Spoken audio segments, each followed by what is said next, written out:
All right, book brats, I've already done a full summary on this book, but I think it's time to do a spoiler-free review of A Court of Thorns and Roses. So, if you were on the fence about reading this book, want to know what it's about, or you just want to hear some random guy's perspective, you are in the right place. Or perhaps the wrong place, but time will tell. Let's begin. This book is in what's called the romantasy genre. It's a mix between romance and fantasy, and so for that reason, the criteria I'm using to judge or rate this book is going to be broken up into 5 different categories. Number 1, writing. Number 2, world building. Number 3, characters. Number 4, plot. And number 5, spice level. Now, I'm not into spice necessarily, but I do know that the people that read these types of books are into it. So I'll give you the level of spice that this book has and add that to the overall rating. Not for me, but for you. So let's talk about number 1, writing. Personally, I did not think this book was written bad. I just didn't. I saw people online talking about, oh, she's a terrible writer, but those people are what we call ignorant. Now, if you go further into the series, you'll find that she uses a lot of the same words over and over again to the point of annoyance, but this particular book, it's not bad. The writing style is first person, which I'm not really a fan of because I kind of have to like the character if it's first person, because if I don't like the character that's telling the story, then I'm not going to like the story, which means I'm not going to like the book. Personally, I didn't mind the character POV in this book, but as I got further into the series, I really started hating her. But that's for later. So for writing, we're going to give it 4 stars. Now moving on to number 2, world building. Personally, I don't think there was much of a world to build in this book. People online said that the first book is the world building book, but I'm thinking the whole time, is it though? This book is essentially Beauty and the Beast with a small twist. The only world building that they did do was vague magic, a castle, and then maybe a political system that's kind of in the background. There wasn't a whole lot to build, quite honestly. The only thing that was built, I think, was the romance between 2 characters, which is an interesting dynamic, to say the least. I didn't walk out of this book thinking, this is a great world that she's built.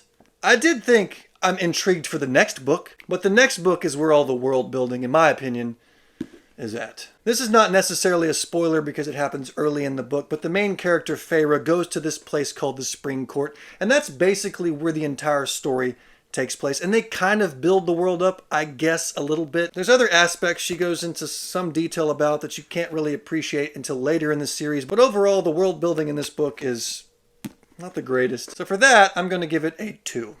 Now moving on to number 3, characters. The protagonist in this book is named Feyre, and I didn't dislike her that much in this book. I thought she was an interesting character, especially toward the end. There was a lot of potential. Later on in the series, however, I began to really dislike her in many ways, but we got to judge this book on its own, not within the series. Her sisters are kind of jerks and her dad can't do much, so she's basically running the household. Then she goes to this place called the Spring Court with another main character named Tamlin, and all this information is stuff you can find on the back of the book, so I'm not ruining it for you. And Tamlin is also an interesting character. As time went on, I don't want to spoil it for you, but let's just say he's an interesting character. So the characters overall were well described. There were some twists with certain characters. I thought it was a good mix of people. And as the book progressed, and especially at the end, you get to see some more things unfold. So for characters, we're going to give it 4 stars. Now moving on to category number 4, which is plot. This is going to upset a couple of people that have already read the book, but here we are. The plot was nothing original, in my opinion. Everything in this book you could pluck out of other books that were probably better. For instance, overall, this book is, like I said earlier, Beauty and the Beast with a twist. And even at the end of the book, when there is that twist, it's not really that original. Once again, it's just plucking other elements from better stories. But here's another thing you have to consider. Where we're at today with books, there's not a whole lot of originality. Everything's been said, everything's been done, and we're building upon past successes. So I get that in a sense. Sometimes you just got to reroute a story, make it better.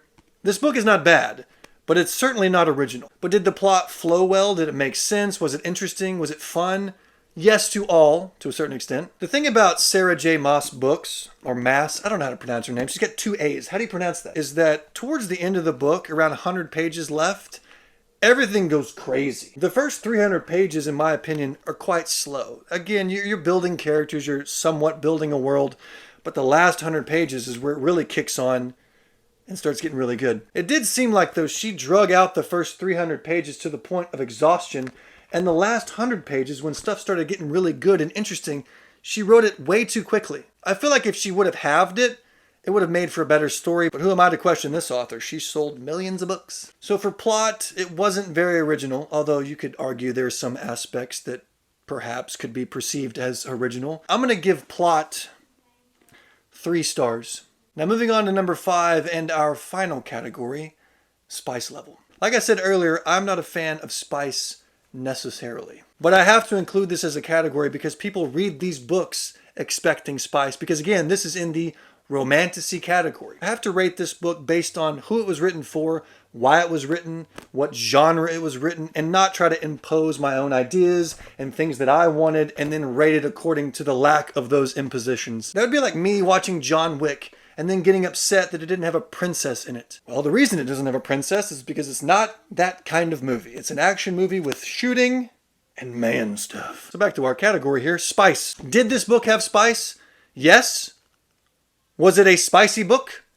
No. Now, the further you go in the series, the spicier it gets, especially when you get to book 5. That's... Yep. So I'll say, if you're the type of person that likes spice, like it just, you want all the spice, this book is not going to do it for you. But this particular book, for spice, I got to put 2 peppers. So in closing, did I like this book? Yes. Was it boring? Yes. But again, I have to judge it based on the genre of book that it is and not be expecting it to be action-packed and headshots like John Wick. So originally when I finished this book and I recorded the video of the complete summary, I gave it 3 stars, but I think I'm going to have to retract that and give you a different number. But it's also hard because I've read the entire series and I don't want to move the beauty from the upcoming books into this book, but the upcoming books do help you appreciate this book, but I have to base it on just out of a vacuum, this book by itself, how can I rate it? So I'm going to give you 2 ratings. This book by itself, if you just read it and then walked away, it's 3 stars. But if you read the rest of the books and then come back to this book, pick through it a bit, remember all the details, you got to move it up to 3.5 stars, maybe even 4. So there you go. 3 stars by itself, 3.5 stars in context. But I will say this.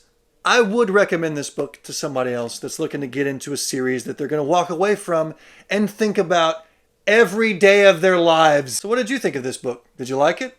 Did you love it?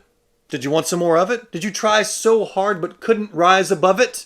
Let me know in the comments. That about wraps up this video. If you're interested in the merch that I have for sale, or my social media profiles, or my music, or anything else, go to officialstephenwalker.com. Thanks for watching, and I'll see you in the next video.